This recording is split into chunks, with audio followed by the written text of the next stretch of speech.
ব্যাপক আড়ম্বরতায় সৌদি যুবরাজ মোহাম্মদ বিন সালমানকে স্বাগত জানিয়েছেন মার্কিন প্রেসিডেন্ট ডোনাল্ড ট্রাম্প। কোনো কিছুর কমতি ছিল না সেই আয়োজনে।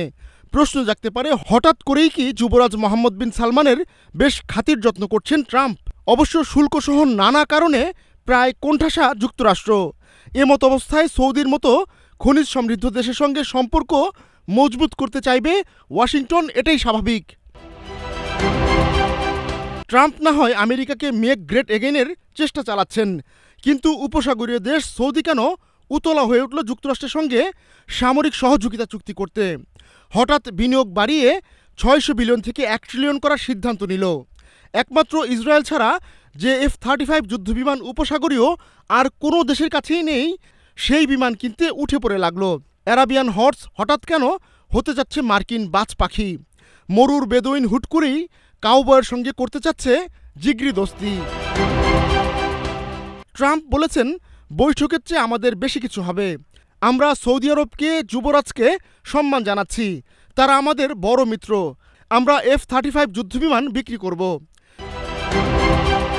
মার্কিন সংবাদ মাধ্যম CNN এক প্রতিবেদনে জানিয়েছে, যুবরাজ মোহাম্মদ যে যুক্তরাষ্ট্রের বিশেষ অতিথি তা হোয়াইট হাউসের হুলস্থুল কর্মকাণ্ডেই বোঝা যায়। 7 বছর আগে হোয়াইট হাউস গিয়েছিলেন তিনি। তখনই ট্রাম্প ঘোষণা দিয়েছিলেন সৌদিকে F-35 যুদ্ধবিমান দেবেন।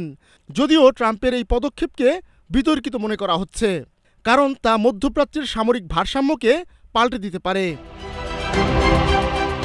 আবার ট্রাম্পের এই পদক্ষেপে ইসরায়েল দৃশ্যত নাখোশ, কিন্তু এই নাখোশ ঠিক কতটা মন থেকে আর কতটা লোক দেখানো তা সময়ই বলে দেবে। কারণ ট্রাম্প যে শুধু যুদ্ধবিমানই দিচ্ছেন তা নয়, পাশাপাশি ইসরায়েলের সঙ্গে কূটনৈতিক সম্পর্ক স্বাভাবিক করতে আব্রাহাম অ্যাকর্ডে সৌদিকে যুক্ত করার চেষ্টাও করছেন। চুক্তিতে আনতে ট্রাম্প আব্রাহাম অ্যাকর্ডের অন্যতম কুশীলব তার মেয়ের জামাতা জারেড কুশনারকেও সৌদি যুবরাজের পেছনে লাগিয়ে রেখেছেন। এসবের বাইরেও ট্রাম্পের ব্যক্তিগত আর্থিক লাভের ব্যাপার আছে সৌদি যুবরাজ ও এই অঞ্চল ঘিরে। ট্রাম্পের ছেলে ডোনাল্ড ট্রাম্প জুনিয়র ও এরিক ট্রাম্প সৌদিতে আবাসন ব্যবসায় বিনিয়োগ করেছেন। এ তো গেল ট্রাম্পের দিক থেকে রাষ্ট্রীয় ও ব্যক্তিগত লাভ অলাভের হিসাব, কিন্তু সৌদি যুবরাজ কেন এত বেশি ঝুঁকছেন যুক্তরাষ্ট্রের দিকে? 2018 সালে সৌদি বংশোদ্ভূত সাংবাদিক জামাল খাশোগি তুরস্কস্থ সৌদি কনসুলেটে খুন হন। মার্কিন গোয়েন্দা সংস্থা সিআইএর মূল্যায়ন ছিল সৌদি যুবরাজ এই হত্যাকাণ্ডের নির্দেশ দিয়ে থাকতে পারেন, যদিও সৌদি যুবরাজ বরাবরই তা অস্বীকার করে আসছেন।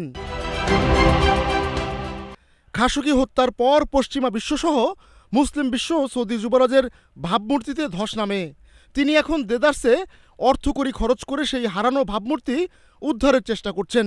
পাশাপাশি উপসাগরীয় অঞ্চলে নিজেদের আধিপত্য ধরে রাখতে মরিয়া তিনি। যদিও তার এই স্বপ্নে বাধা হয়ে দাঁড়াতে পারে মার্কিন কংগ্রেস, তবে ট্রাম্পের সাফ কথা, সৌদিকে যুদ্ধবিমান দেবেনই তিনি।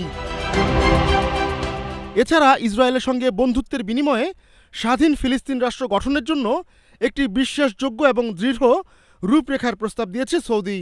আবার সুদানের গৃহযুদ্ধ সৌদির মাথা ব্যথার কারণ। তাই ট্রাম্পের সহযোগিতায় সুদানের গৃহযুদ্ধ থামবে, এটাও সৌদির আশা। যদিও এসব কিছু যে সৌদি যুবরাজের এই সফরেই ঘটবে তা আপাতত বলা যাচ্ছে না, তবে রাস্তা তো তৈরি হবে। আহমদুল্লাহ শিকদার, নাগরিক প্রতিদিন।